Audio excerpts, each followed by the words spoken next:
बिस्मिल्लाहिर्रहमानिर्रहीम। FSc chemistry part 1 का last lecture हमने मॉलिक्यूल और आइंस के बारे में पढ़ा था। हमने एफएससी पार्ट 1 का चैप्टर 1 स्टार्ट किया है, इसको हम डेली एक एक लेक्चर करके इसको स्टडी करेंगे। लास्ट हमने मॉलिक्यूल और आइंस के बारे में पढ़ा था, ठीक है। तो आज हम जिस टॉपिक की तरफ बढ़ रहे हैं वो है मॉलिक्यूलर आइन। हमने कैटाइंस के बारे में पढ़ा था, एनाइंस के बारे में पढ़ा था, ठीक है। और अब हम बढ़ते हैं मॉलिक्यूलर आइन के। मॉलिक्यूलर आइन क्या चीज़ है, सिंपल आइन से किस तरह वो डिफरेंट है।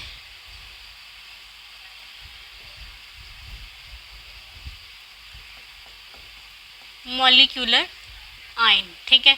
अब मॉलिक्यूलर आइन हमने दूसरा आइन पढ़ा कि जिसमें सिंपल अगर किसी एक एलिमेंट से कोई एटम लूज़ हो रहा है तो उसको हम कैटाइन कहते हैं। अगर वो एटम गेन कर रहा है, इलेक्ट्रॉन गेन कर रहा है तो उसको हम बोलेंगे एनाइन, ठीक है।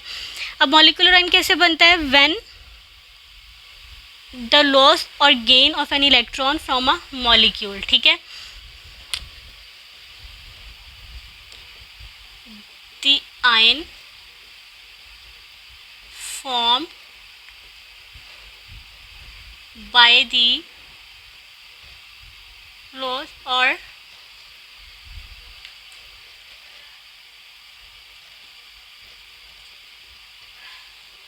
gain of electron from molecule, ठीक है।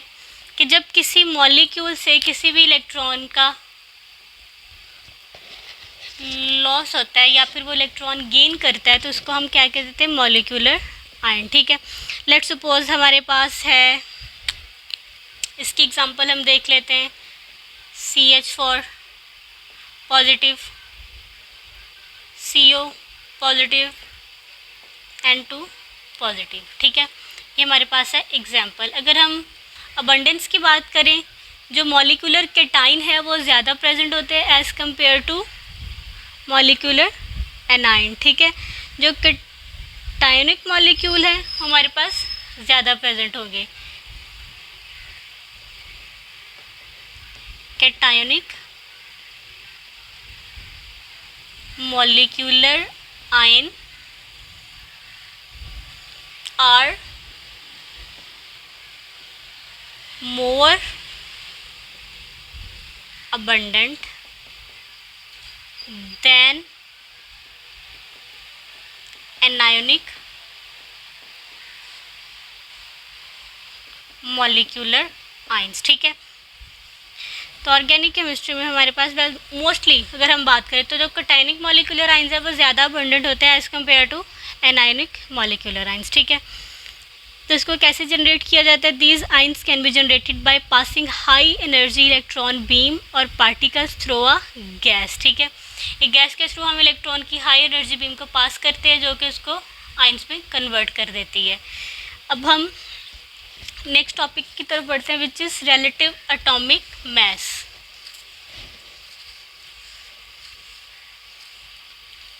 क्या है नेक्स्ट टॉपिक हमारे पास,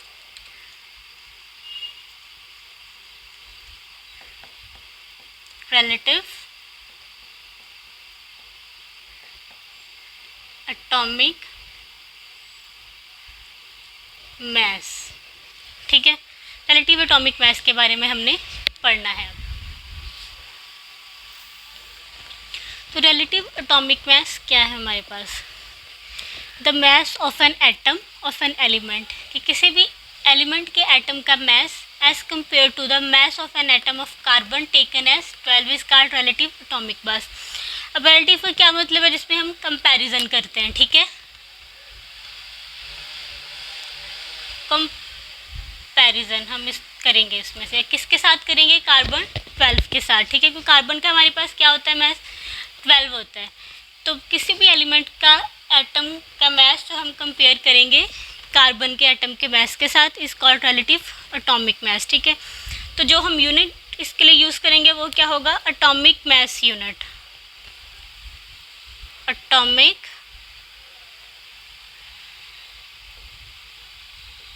मास यूनिट, ठीक है। तो रिलेटिव एटॉमिक मास को हम एक्सप्रेस करने के यूनिट यूज़ करेंगे जिसको हम बोलेंगे एटॉमिक मास यूनिट, और इसको हम AMU भी लिख सकते हैं, ठीक है, atomic mass unit which is AMU, ठीक है। अब इसके लिए हम क्या करते हैं, 1/12 of the mass of the one carbon atom taken as 12 is called atomic mass unit.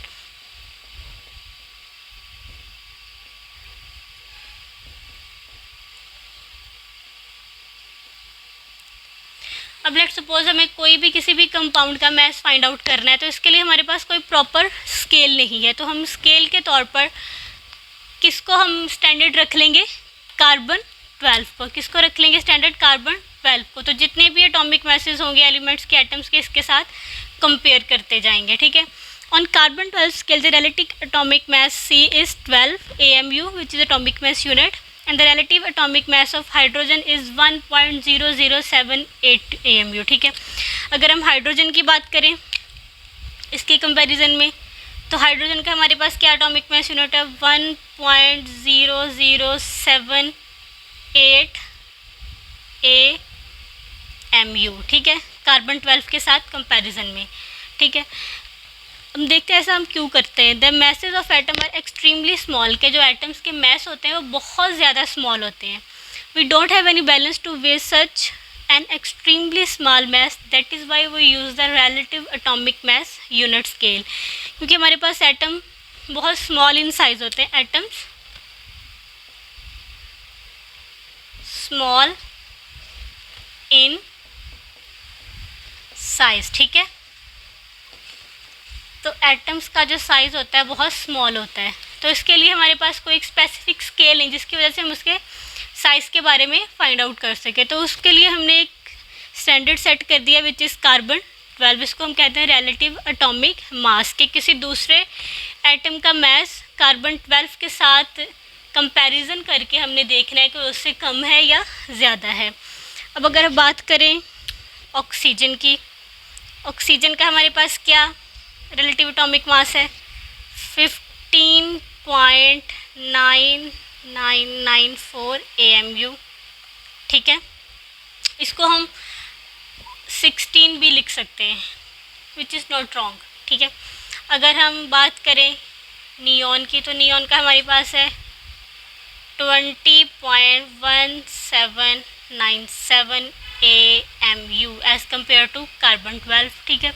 इसी तरह अगर हम क्लोरीन की बात करें, इसका हमारे पास है 35.453 AMU, ठीक है। कॉपर की बात करें, कॉपर का हमारे पास है 63.546 AMU, ठीक है। यूरेनियम की बात करें 238.0289 AMU, ठीक है। तो हमें इजीली पता चल जाएगा कि अगर हम इसको कार्बन 12 के साथ कंपेयर करें किसका एटॉमिक मास यूनिट, किसका मास ज़्यादा है और किसका कम है। अब ऑब्वियसली सबको रीज़न क्लियर होगी कि ये स्केल हमने क्यों यूज़ किया है, कोई और स्केल हमारे पास क्यों नहीं है, क्योंकि एटम का साइज़ इतना छोटा होता है। अब हम इसको ऑब्वियसली किसी तराजू में रख के तो तोल नहीं सकते, क्योंकि तो हमें आम आँख से नज़र भी नहीं आता कि एटम प्रेजेंट भी है या नहीं। इसको हम ऑर्डिनरी इवन के माइक्रोस्कोप के साथ भी नहीं देख सकते, इसके लिए हम इलेक्ट्रॉन माइक्रोस्कोप यूज़ करते हैं। तो जब इसको देखने के लिए हमें इतनी एक हमारे पास बहुत ज़्यादा मॉडिफाई की हुई हमारे पास माइक्रोस्कोप चाहिए, तो हम इसका वेट कैसे कर सकते हैं अपनी आंखों के सामने। तो इसके वेट के लिए, इसको कंपैरिजन के लिए एक स्केल बनाया साइंटिस्ट, जिसको रिलेटिव एटॉमिक मास का नाम दिया, जिसमें हमने स्टैंडर्ड किसको रखा, कार्बन 12 को स्टैंडर्ड रखा, और बाकी सभी एटम्स के मास इसके साथ कंपैरिजन करके चेक किए कि कौन सा ज़्यादा है और कौन सा कम है। तो आज का लेक्चर हम यहीं पर ख़त्म करते हैं। नेक्स्ट लेक्चर में इंशाल्लाह हम आइसोटोप्स की स्टडी करेंगे। अगर आपको समझ आई हो लेक्चर की तो मेरे चैनल को सब्सक्राइब करें, वीडियो को लाइक करें। Thank you.